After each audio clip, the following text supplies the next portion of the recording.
Bonjour, ceci est la deuxième vidéo sur le fonctionnement des ordinateurs. Dans la précédente vidéo, nous avions vu comment fonctionnent les composants de l'ordinateur. Si vous voulez suivre la vidéo actuelle et que vous n'avez pas de notion sur ces composants, je vous conseille de regarder la première vidéo. Je vous donne le lien ici.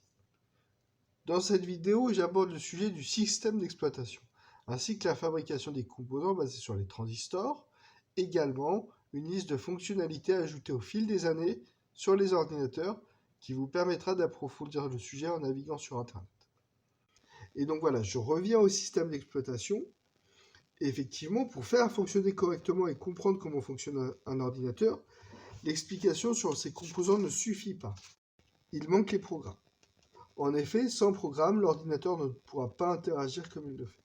C'est le rôle d'un programme particulier, nommé système d'exploitation, de proposer une interface à l'utilisateur et de permettre également de faire fonctionner des programmes à l'intérieur de ce système d'exploitation. Je ne vais pas rentrer dans les détails, mais expliquer comment il arrive en mémoire et à quoi il sert. Windows, Linux, Android, macOS et iOS sont des systèmes d'exploitation. C'est en quelque sorte le programme qui fait fonctionner l'ordinateur ou le téléphone.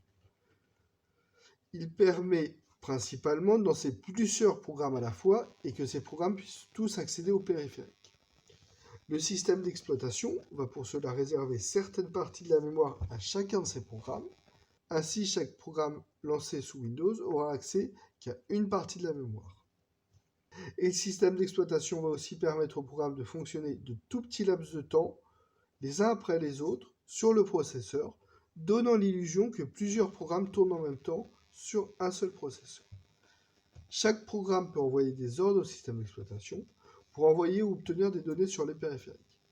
En général, les programmes n'accèdent pas directement au périphérique.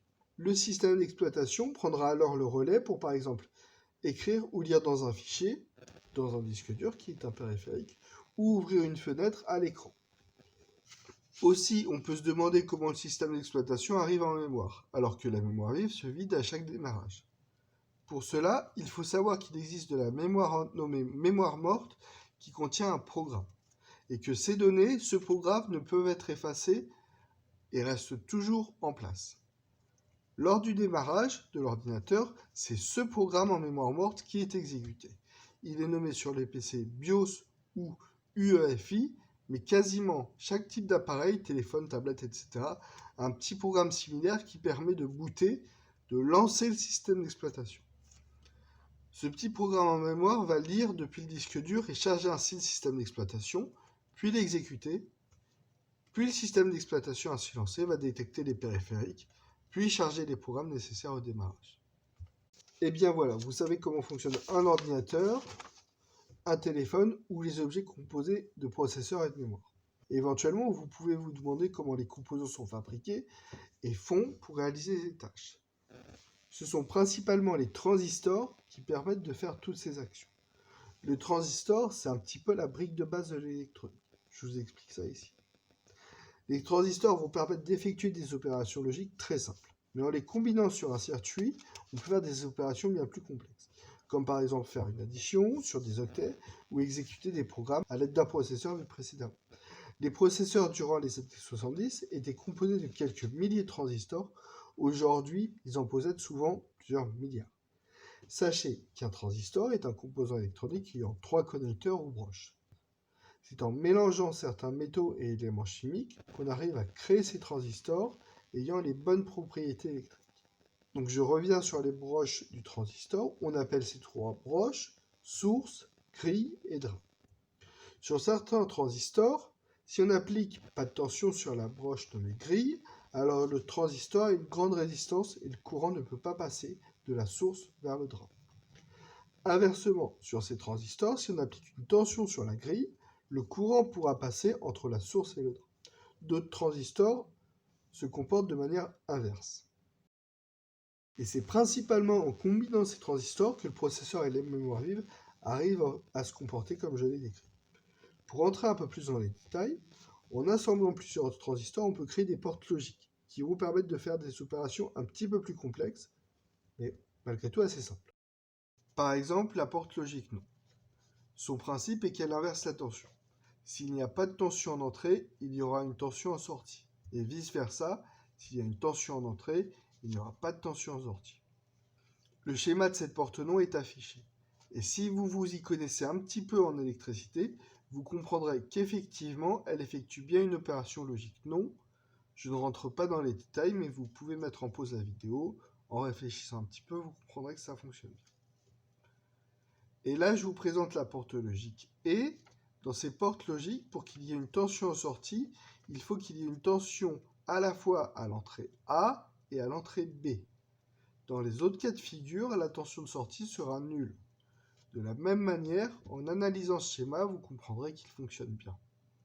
Vous comprendrez qu'en assemblant ces circuits comme il faut de manière complexe, on peut créer un processeur.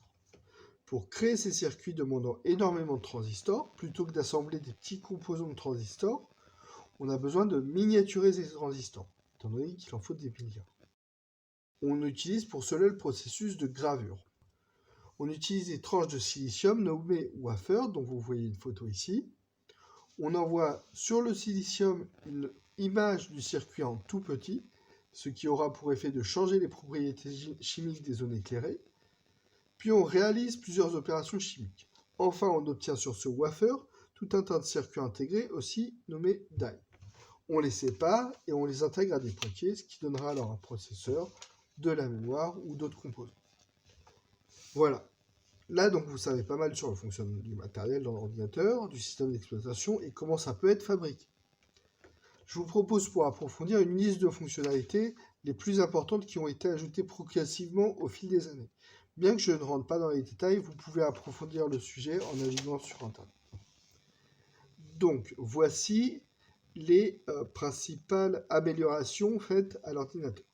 Donc, il y a la mémoire cache. C'est quoi la mémoire cache? C'est une mémoire qui se trouve entre le processeur et la mémoire vive et qui a pour but de mettre en cache les données qu'on accède fréquemment. C'est-à-dire qu'on copie une partie de la mémoire vive dans la mémoire cache. Elle est très rapide, cette mémoire cache. Elle est petite et très rapide. Et quand le processeur a besoin de lire ou d'écrire fréquemment à un endroit, il le lit dedans et ça accélère beaucoup les calculs. Aussi, il y a le timer. Le timer, c'est un composant électronique qui se charge de battre la mesure et d'indiquer au programme qu'un certain temps s'est écoulé.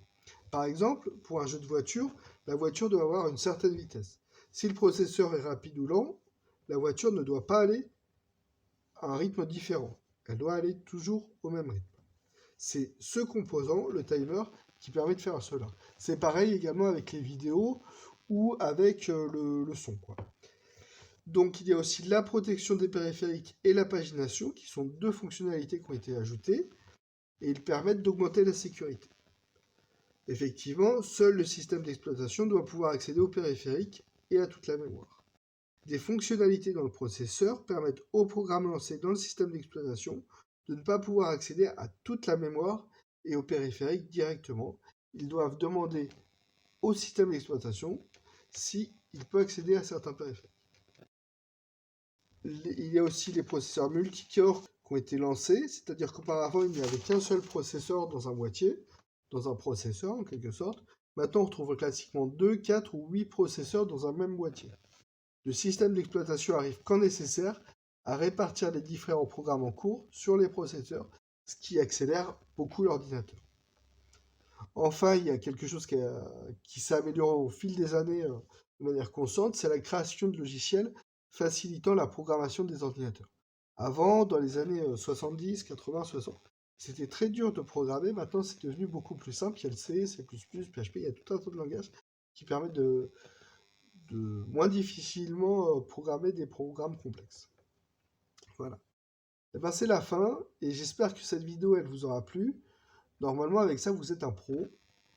N'hésitez pas à lâcher un pouce bleu ou même à vous inscrire si vous êtes intéressé par les ordi, Linux ou même des cours de médecine, enfin des vidéos sur la médecine que je lancerai. N'hésitez pas aussi à me laisser des messages sur la page pour dire les qualités ou défauts de cette vidéo, mais aussi pour me poser des questions, j'y répondrai.